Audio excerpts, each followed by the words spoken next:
భారతదేశంలో పోస్టల్ సంస్థ అనేది చాలా కీలకమైనది.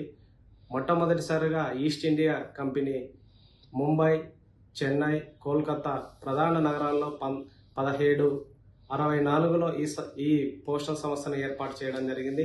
నాటి నుండి నేటి వరకు పోస్టల్ సంస్థ పోస్టల్తో పాటు అనేక సంస్థల ద్వారా పోస్ట్ ఆఫీస్లో అనేక సేవలను ఏర్పాటు చేయడం జరిగింది. పోస్ట్ ఆఫీస్లో ప్రస్తుతం ఎలాంటి సేవలు ఉన్నాయి, ఎలాంటి స్కీమ్స్ ఉన్నాయని చెప్పేసి తెలుసుకోవడానికి కర్నూలు డివిజన్ సూపరింటెండెంట్ గారు మనతో పాటు ఉన్నారు.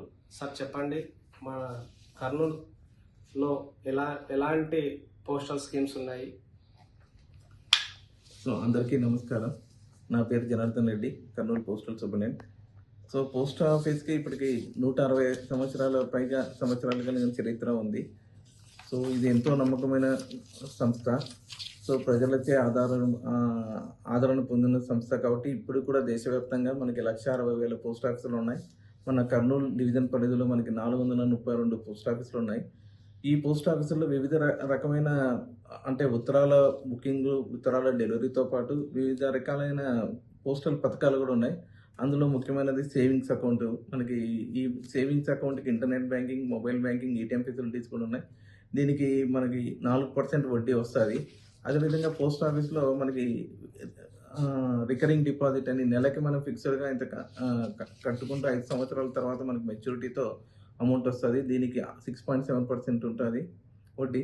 అదేవిధంగా ఫిక్స్డ్ డిపాజిట్ అంటే టైం డిపాజిట్ అంటాము. ఇందులో మనకు 1 సంవత్సరం, 2 సంవత్సరాలు, 3 సంవత్సరాలు, 5 సంవత్సరాల పథకాలు ఉన్నాయి. సో 1 ఇయర్కి అయితే 6.9%, 2 ఏళ్ళకైతే 7%, 3 సంవత్సరాలకి 7.1%, 5 సంవత్సరాలకి 7.5%. ముఖ్యంగా ఆడపిల్లలకి అంటే 10 సంవత్సరాల లోపు ఉన్న పిల్లలకి సుకన్య సమృద్ధి అకౌంట్. ఇది కేవలం 250 రూపాయలతో మనం ఆడపిల్లల పేరు మీద అకౌంట్ ఓపెన్ చేయొచ్చు. ఈ సంవత్సరానికి మనం 1.5 లక్ష వరకు కట్టుకోవచ్చు. ఈ అకౌంట్ 21 సంవత్సరాలు ఉంటుంది. 15 సంవత్సరాలు కట్టుకోవచ్చు మనం ఈ అకౌంట్లో. దీన్ని మీరు ఆన్లైన్ ద్వారా కూడా పేమెంట్ చేసుకోవచ్చు. ఫస్ట్ అకౌంట్ ఓపెన్ చేయడానికి పోస్ట్ ఆఫీస్కి వస్తే సరిపోతుంది. అదేవిధంగా సీనియర్ సిటిజన్స్ కోసం సీనియర్ సిటిజన్ సేవింగ్స్ స్కీమ్ అని 8.2% వడ్డీ ఉంటుంది. 3 నెలలకు ఒకసారి వడ్డీ వాళ్ళకి జమ అవుతుంది. మనకి నెల వడ్డీ కావాలా ఒక మొత్తంలో కట్టుకుంటే అనే వాళ్ళకి కూడా మంత్లీ ఇన్కమ్ స్కీమ్ ఉంది.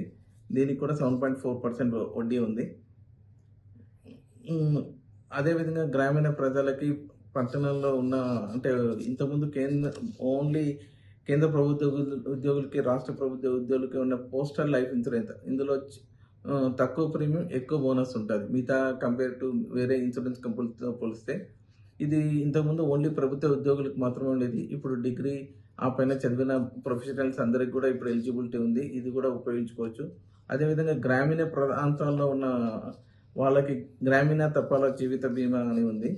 ఇందులో కూడా బయట ఇన్సూరెన్స్తో పోలిస్తే మన దగ్గర తక్కువ ప్రీమియం, ఎక్కువ బోనస్ ఉంటాయి.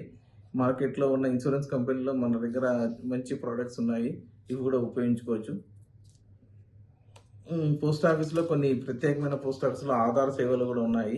ఈ ఆధార్ సేవల్లో మనం ఆధార్ కొత్తగా చేసుకోవాలనుకునే వాళ్ళకి, ఆధార్ మార్పులు చేసుకోవాలనే వాళ్ళకి కూడా ఇవి కూడా ఉన్నాయి. Post office, India post payment bank వాళ్ళతో మనకి గ్యాట్ పాలసీస్ ఉన్నాయి. గ్రూప్ యాక్సిడెంటల్ గార్డ్ అంటే యాక్సిడెంటల్ పాలసీస్ కేవలం 550 రూపాయలు కడితే మనకి 10 లక్షల వరకు సంవత్సరానికి యాక్సిడెంటల్ పాలసీ కవరేజ్ పాలసీలు కూడా ఉన్నాయి. Post office Kurnool head post office నందు పాస్పోర్ట్ సేవా కేంద్రం కూడా ఉంది. సో మనం ఇంతకుముందు పాస్పోర్ట్ కావాలంటే మనం ఎక్కడో హైదరాబాద్కు, విజయవాడకు పోయి స్లాట్ బుక్ చేసుకోవాల్సి ఉండేది. అది ఇప్పుడు కేవలం కర్నూలులో కూడా మనకు ఉన్నది. ఈ సౌకర్యాలన్నీ ఉపయోగించుకోవాలని కోరుకుంటున్నాను. Okay, right. పోస్టల్లో సేవలు అనేటివి చాలా విలువైనవి.